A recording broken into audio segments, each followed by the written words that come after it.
All right. Good morning, everybody. I am very honored to present my work here at CGC today. This presentation revolves around the subject of harmonizing knowledge of genomic variants in cancers, and we demonstrate improves breadth and consensus of clinical interpretation as a result of this harmonization, and I hope I can convince you of that today. To begin, we are operating in a specific space in the precision medicine pipeline. So precision medicine is arguably the process by which we take molecular sequencing data and through a series of steps of processing and event detection, filtering, review, annotation, etc., down through interpretation and report generation, we ultimately get to a clinical report and clinical decision-making in the clinic. We consider the bottleneck in this process to be a report, excuse me, it's a mouse. I guess that doesn't work. Okay, I'll use the pointer. The interpretation and report generation step. And this is the space that we're operating in this talk. Basically, we are trying to assist this poor genomicist or genomic analyst in trying to assess the genomic variants that are detected in earlier stages of the pipeline to assist in generating that clinical report. There are a number of variant interpretation knowledge bases that are currently available to assist in this process. This includes the Civic, OncoKB, JAK-CKB knowledge bases, as well as a number of other publicly hosted and well-known interpretation knowledge bases, in addition to a number of ad hoc databases that are hosted by academic centers and hospitals, and industry databases which are more or less accessible. Today we're going to be talking about these knowledge bases in the left column. These are the ones that are being assessed in this project. To begin, variant interpretation curation is a very uncoordinated process. A look across these 6 knowledge bases demonstrates that there's quite a bit of unique variant representation across them, despite no coordination between these institutions and the variants that they curate.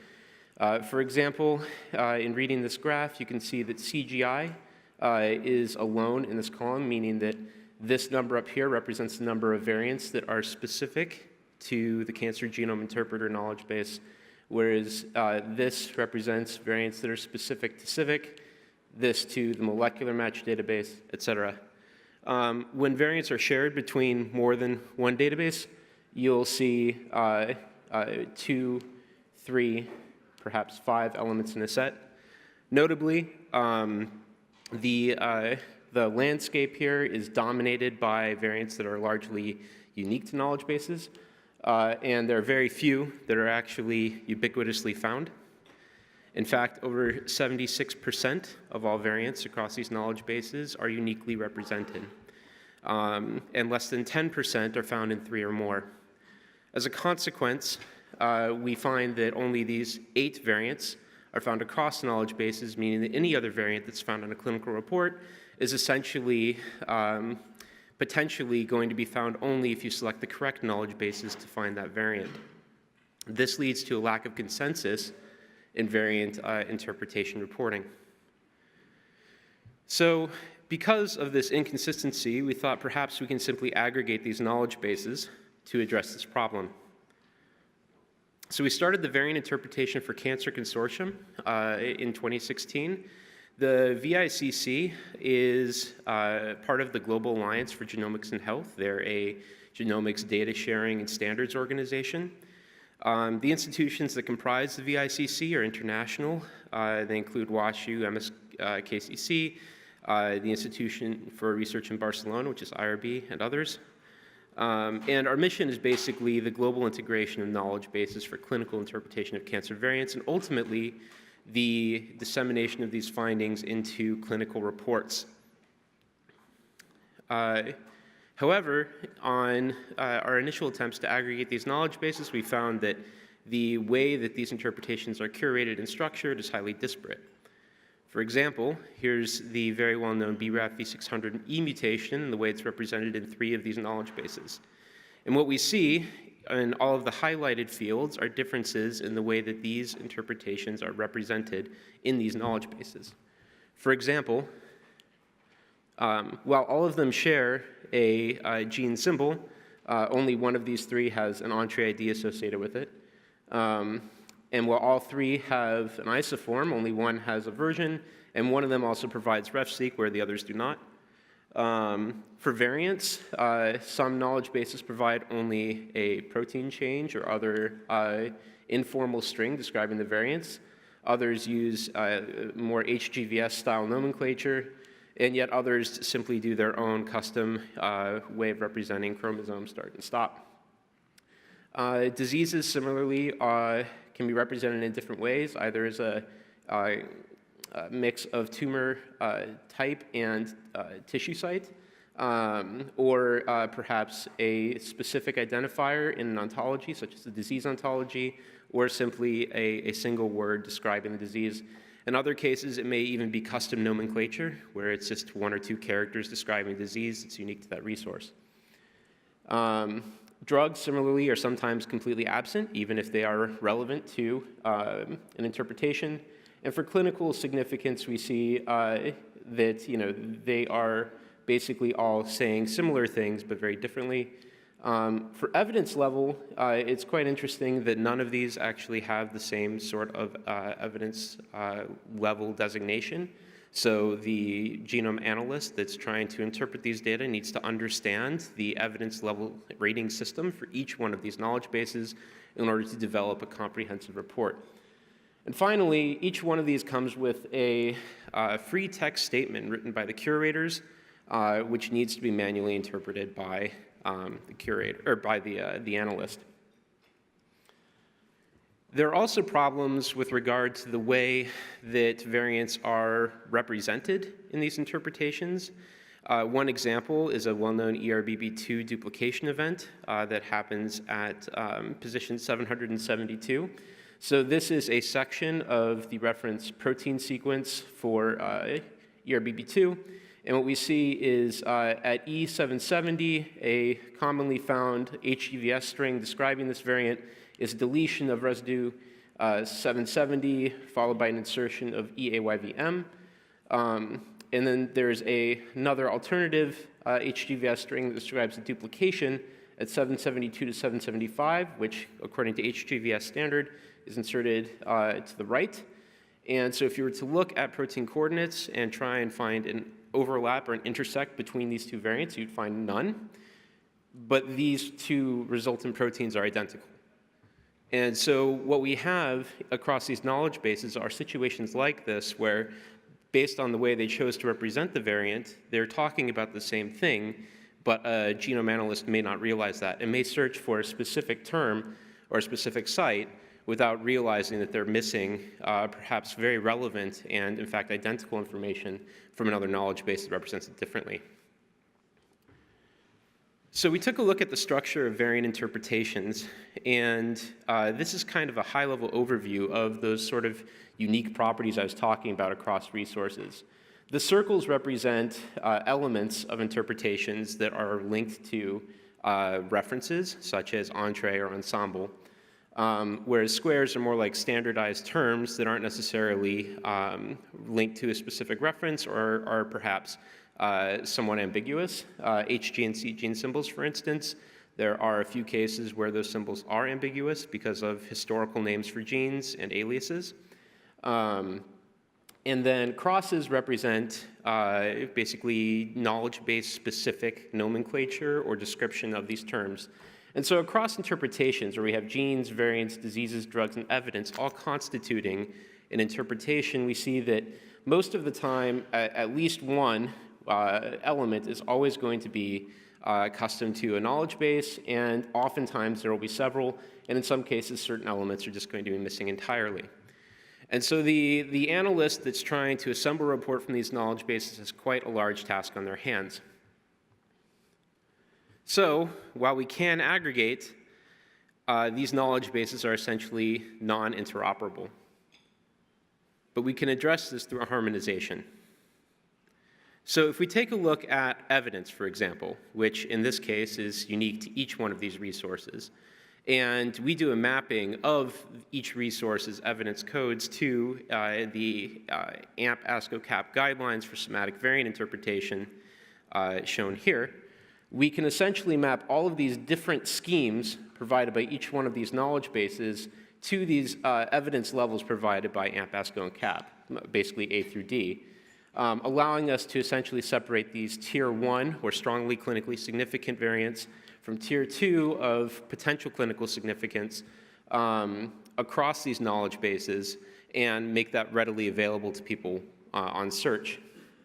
So the idea here then is that we can simply harmonize evidence alongside these other elements of interpretations, and through this harmonization process using things like Chembl and PubChem, the AMP ASCO-CAP guidelines, disease ontology, the ClinGen allele registry, the HGNC gene symbols, and putting all of that into a harmonized knowledge base, we could then do queries across that and get back results from all of these that are now interoperable, and get them back in a way that sorts them by clinical relevance or other characteristics of interest. And so we did this and found that there's quite a diversity of interpretations.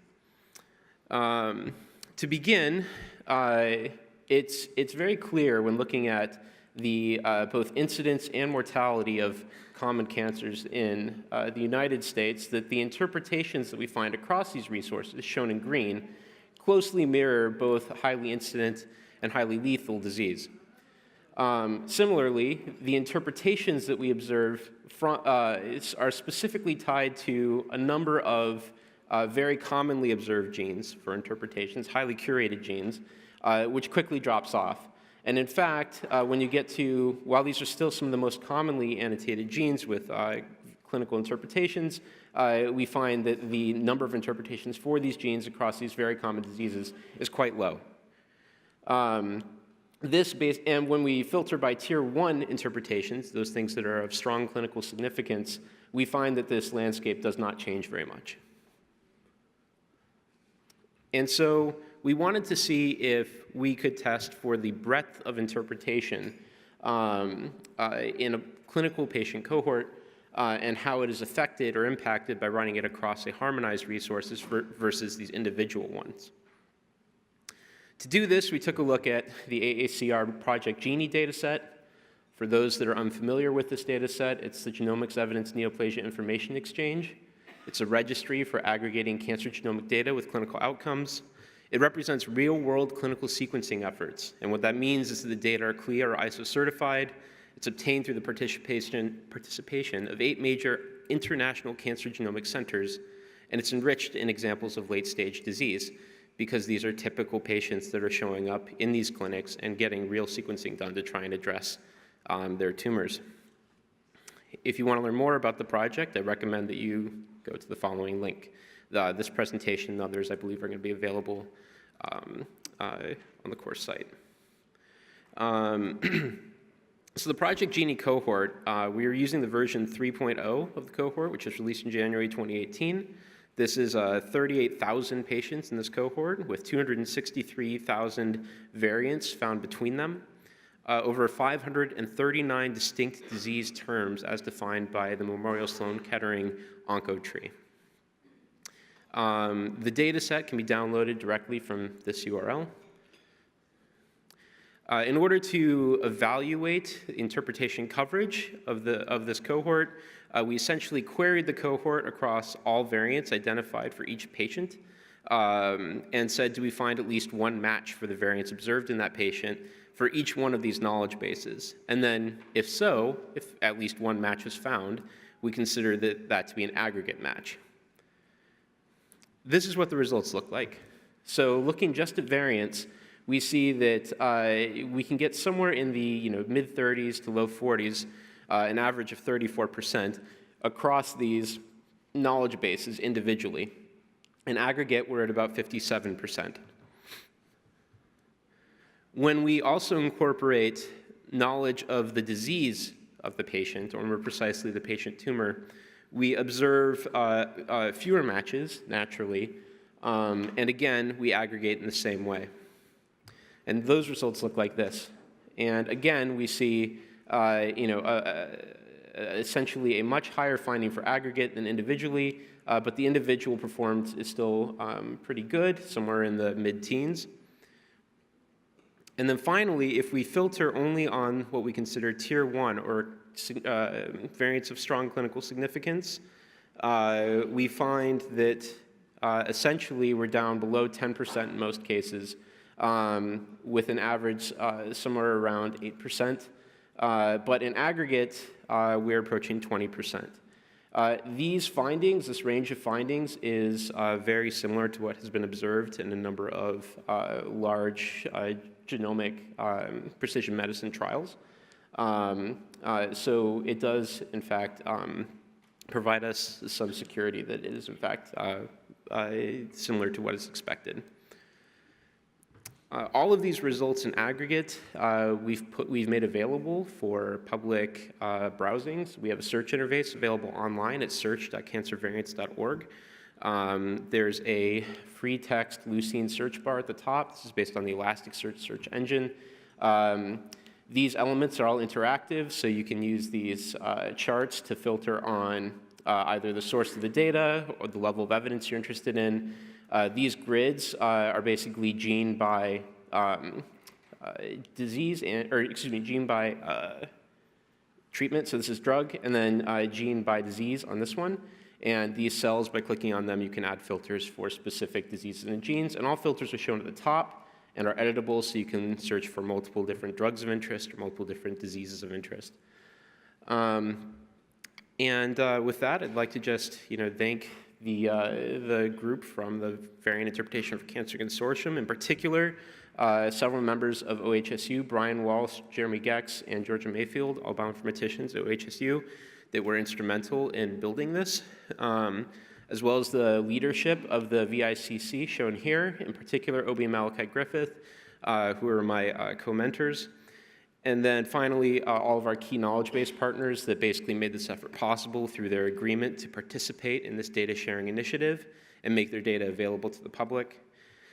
And of course, the large consortium of participants that are all involved in this work and contribute regularly to discussions on the project and on doing these harmonizations.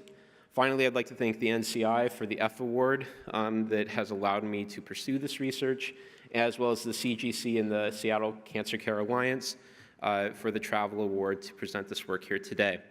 If you'd like to learn more about our group, you can go to cancervariants.org/members. We'll tell you more about us individually. And with that, I'm happy to take any questions.